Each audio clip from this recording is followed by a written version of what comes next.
देश जाहला तुझ्या समान तुला कळले रोग निदान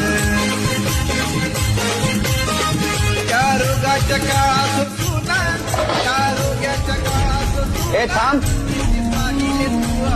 हा बाबासाहेबांना आणलेला चहा परत घेऊन जा. त्यांना आमच्यासारख्या कपात घेऊन या. मला जे सांगितलंय ते मी केलंय.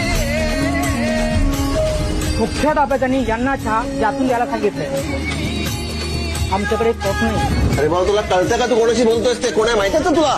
वर्षानुवर्ष हेच तर चालत आले. हेच तर बघण्यासाठी आपण इथवर आलोय. मुख्याध्यापक काय किंवा शिपाई काय, सगळ्या एका मुठीतले. ही सगळी गावच्या गावं आपल्या खांद्यावरती जातीयतेची धुरा वागवत आहेत. मला हा चहा नको आणि मुद्दामून दुर्लक्ष करून केलेला अपमानही नको.